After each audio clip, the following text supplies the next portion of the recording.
Have you ever wondered how a young man, barely out of his teens, managed to conquer a large part of the known world in just a decade? That man was Alexander the Great. Born to Philip II of Macedon and Olympias, he was tutored by none other than the philosopher Aristotle. But classrooms and philosophy could never contain Alexander's ambition. At the tender age of 16, he was left in charge of Macedonia while his father was away at war. By the time he was 20, he had ascended the throne and started a conquest that would change the world. His first significant victory was in Greece, where he demonstrated his military genius and set up the stage for his future conquests. He swiftly squashed rebellions, unified the city-states, and prepared Greece as the springboard for his grand vision of a global empire. By the age of 20, Alexander had already started his journey to become one of the most successful military commanders in history. Imagine being a young, ambitious general facing a powerful enemy. That was Alexander at the Battle of Chaeronea. In the sultry summer of 338 BC, the Macedonian forces under King Philip II and his young son Alexander faced a formidable coalition of Athens and Thebes. This was no ordinary skirmish. Oh no, this was the Battle of Chaeronea, a decisive bout that would set the tone for Alexander's future conquests. Alexander, not yet 20, was entrusted with the left wing of the Macedonian army, a testament to his father's faith in his abilities. Now, this might seem like a dad just giving his kid a break, but remember, this was a battlefield, not a family picnic. The Athenian and Theban forces were robust and determined, confident in their superior numbers. But Alexander, emboldened perhaps by youthful audacity or maybe just sheer brilliance, didn't flinch. Instead, he showcased strategic acumen that would become his trademark. Alexander used the oblique order, a military tactic that involved strengthening one flank while weakening the other. This allowed his forces to punch through the enemy line like a hot knife through butter, causing chaos and confusion in the enemy ranks. It was like a game of chess, and Alexander was always 2 steps ahead. The battle was fierce and bloody, but under Alexander's shrewd leadership, the Macedonian forces prevailed.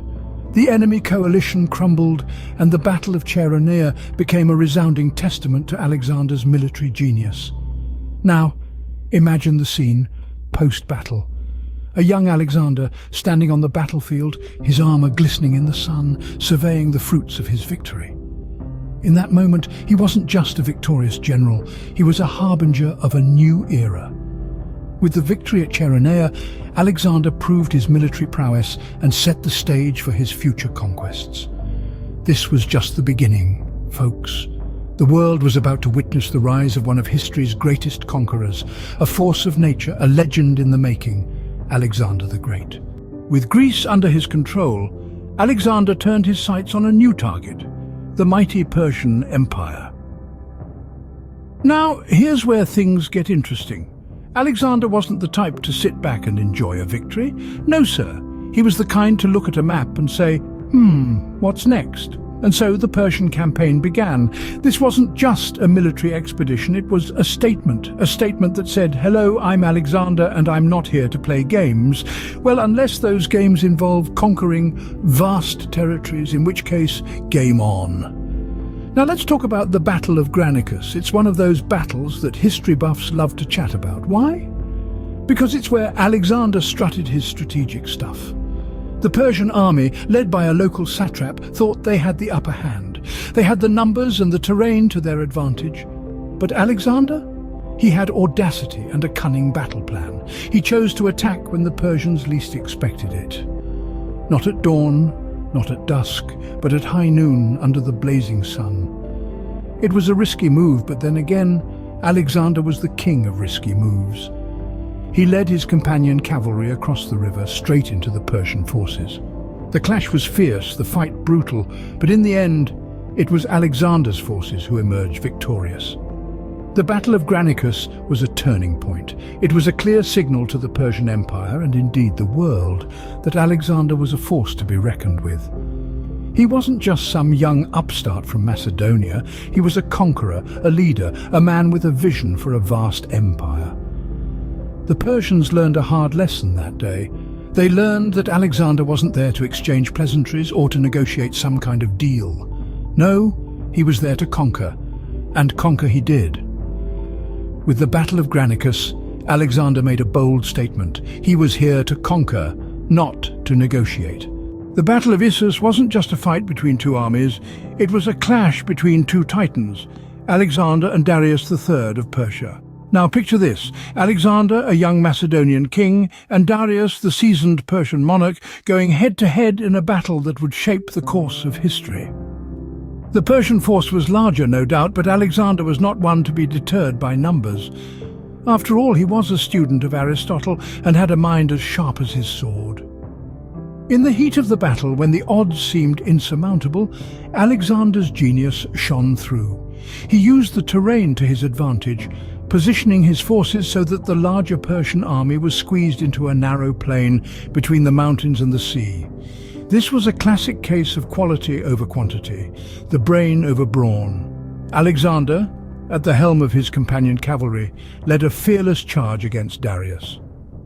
As the Macedonian forces broke through the Persian front lines, Darius found himself staring into the eyes of the young king. Terrified, he turned his chariot around and fled, leaving his army in disarray. Even as the Persians outnumbered the Macedonians, Alexander's strategic brilliance turned the tide of the battle. His victory at Issus was a testament to his military prowess, but it was more than that. It was a psychological blow to the Persians, who had underestimated this youthful, audacious king. This victory was also a massive boost to Alexander's reputation. He wasn't just a conqueror, he was a military genius, a leader who could turn the odds in his favor, no matter how daunting they seemed. The Battle of Issus was a testament to his courage, his strategic brilliance, and his indomitable will.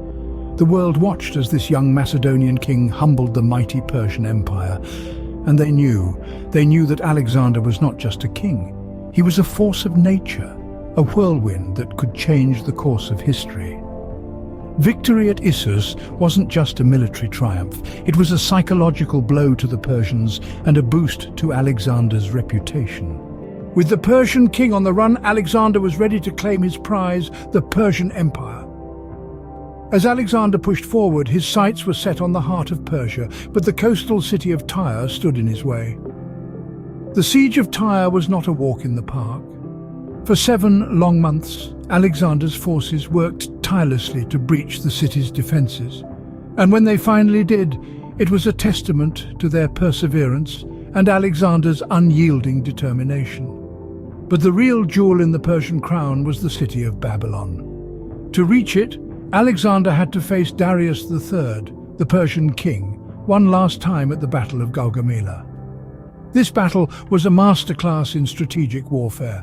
Alexander, even though heavily outnumbered, used clever tactics to exploit the Persian lines, causing chaos and confusion. Darius III, seeing his forces crumble, fled the battlefield, leaving his empire to Alexander. But conquering was only half the battle. To maintain order, Alexander adopted a rather novel approach for his time. Instead of replacing the local rulers with his own men, he let them stay in power, provided they pledged their loyalty to him. This strategy not only kept the local populace content, but also freed up his forces for further conquests. However, it wasn't all work and no play. Alexander, being the life of the party that he was, celebrated his victories with some truly legendary feasts. It was said that he once threw a party for 10,000 of his men, and if that's not an epic after-party, I don't know what is. In the end, Alexander's conquest of Persia was more than just a military campaign. It was a display of strategic brilliance, unyielding determination, and a dash of flamboyance. His conquest reshaped the world, creating a vast empire that would influence cultures for centuries to come. By the age of 30, Alexander had achieved what many thought was impossible. He had conquered Persia, and his empire stretched from Greece to Egypt and as far east as India. Alexander the Great's conquests reshaped the world, but what was his lasting impact? When we look back, Alexander's influence was vast and enduring. He was not just a conqueror, he was a visionary who dreamed of uniting the world under one banner.